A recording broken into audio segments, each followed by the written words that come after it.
I'm Chris. I am your second comedian for this evening. It's always nice to come second, isn't it? Let's be honest. It's just, it's just polite. It's just polite.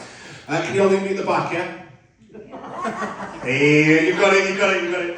I must say, it's amazing to be here in what can only be described as the world's biggest bingo hall. There's two really confused grannies at the back wondering why I'm at the front telling jokes instead of shouting out numbers. I've disappointed a lot of women in my life, but never one with a plastic hip. But it's a good venue. I mean, look around, there's some wonderful, apart from Tom Jones. Oh, Jesus Christ. Has anyone seen Tom Jones? Look at the state of him, poor guy.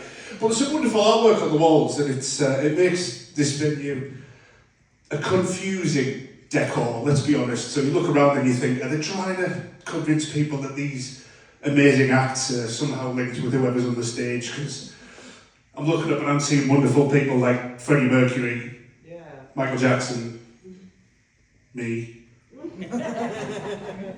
It's not really a link I want to make, is it? Let's be honest. But who was it for? Who was it for? I mean, if you go next door through the lounge, have you seen the old fella in the back corner? Reg? He's 95. He's sat there since the war. He's had the same fucking roll-up fag in his mouth for 70 years. If you brought him in here and explained to him about Elton John was, he'd have a fucking heart attack, wouldn't he? What a place though, what a place though.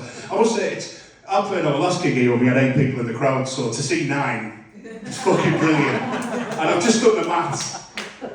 If we carry this on at this rate for 24 and a half more years, we'll have a full audience. Some of you might not see it though, sorry, you know. It's a great place though, it is a cracking place. As I said, it was a great gig when we were here last time. There was 8 people in the crowd, one of them was my goddaughter, so it's a good job it was date night and I had to take her somewhere, otherwise there'd have been 7.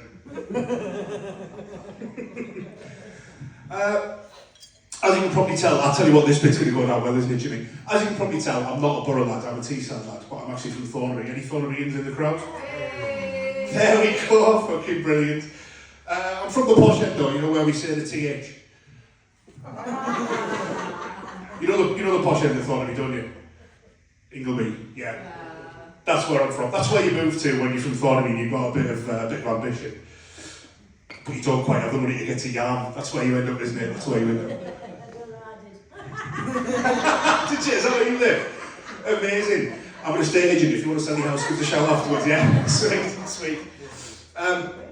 But it's alright, Ingleby. It's alright. Thornbury's the same as well. They're both decent places. You know, it starts getting a bit rough by the time you get to Lackland. By the time you get to Winnie Banks down this way. Oh, I mean, Easter side, it's fucking carnage out there, isn't it? Let's be honest. Before performing here, I'd never set foot in this pub because I always thought he had too many teeth. And the way she's looking at me at the bar, I'm going to have less teeth by the time I leave as well. She said the joke, she's going to fucking have me. But yeah, as I said, I'm a Teesside lad. I'm not from the borough, I'm from Thornbury, but I think I do all the things that borough lads do. I hate anyone from Leeds. Yeah. Apart from my wife, because she's from Leeds. But don't tell her I said that. Every time I hear Tina Turner, I sing the South Fleetwood Garages.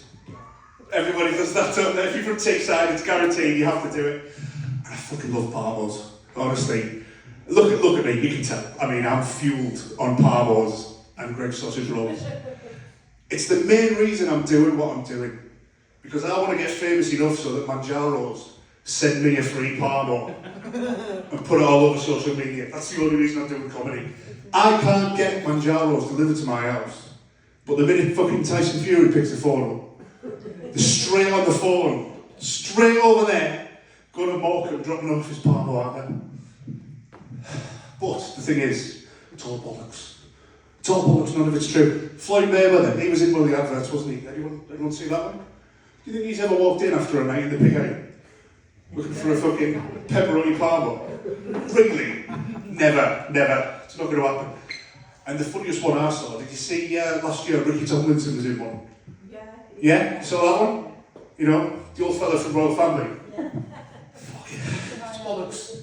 But he's 85, if he had one of them, he'd kill him. Can you imagine that on his death certificate? Cause of death, excess cheese. It would have been funny having one in the royal family though, wouldn't it? Get that kettle on, Lurch. Me and Barbara having a hot shot. It would have been fucking brilliant, wouldn't it? I'm going to have to go back to my notes because this is new material now. I am thinking about this off the top of my head, so I do apologise. Done the flame layer a bit. See how I'm not making it quite as glossy as the professional. He forgot where he was and he made it look pretty good, didn't he? He made it look pretty good.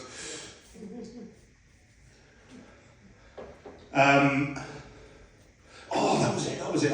It's a true story for you, actually. I've been complaining to the lads all evening because I'm glad I've made it here tonight and he didn't come. Because I've got this weird problem with my ears. And I've been going to the doctors back and forth trying to get it sorted. You know what it's like, you're all old. So, it's one of those things, I'm nearly 40 now, so I wanted to go and get it checked out because I don't like surprises. I want to know if something's coming. I want to know if I need to get something checked, I'll get it sorted out. Because surprises, they can be good, and they can be not so good. Can we all agree on that? Yeah. When was the last time you had a surprise? Tonight? When you walked around tonight. Was it a good one? Oh, was that a surprise? I'll take that. But some surprises are good, some surprises aren't so good. For example, waking up to a blowjob. It's a brilliant surprise. Waking up giving a blowjob. Not quite as good a surprise. He sounds like he's speaking from experience here. He knows what I'm talking about. So yeah, that's why I went to the doctors, went to get my ears sorted. So it's quite an impressive feat that I actually made it here tonight. As I've said, we go back to the Palmore thing. That's one of the reasons I'm doing this. Another one of the reasons that I'm actually doing this is our daughter. She's an inspiration. She's not ill. This isn't like Make-A-Wish. She's not seriously ill in hospital or anything. But she's at that age now where we take her places and she does singing lessons and dancing lessons and acting lessons and all that type of stuff. And we've got to fucking take her places. Jimmy, you know exactly what I'm talking about, don't you? He still does the ballet. And she was on stage a couple of weeks ago at the Ark in Stockton. And I remember standing there just watching her doing a thing, twirling around, singing, and thinking she can put so much blood, sweat and tears into something so average. I can get up and do some jobs and do exactly the same thing. So that's exactly why I'm here tonight. But it's different to when I was a teenager, I'll leave you on this. When I was a teenager, I didn't want to do singing, dancing, acting, nothing like that. I had a PlayStation. So all I was interested in was seeing Lara Croft's tits, let's be honest. Never found that cheat code. Never found it to this day, I'm still looking. But yeah, one day we'll see Lara Croft's tits. Thank you very much, you've been amazing.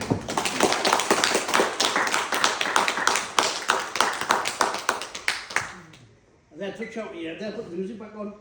Am I just studying for the rest of the night, or is anyone coming to rescue me? Cheers, thank you very much.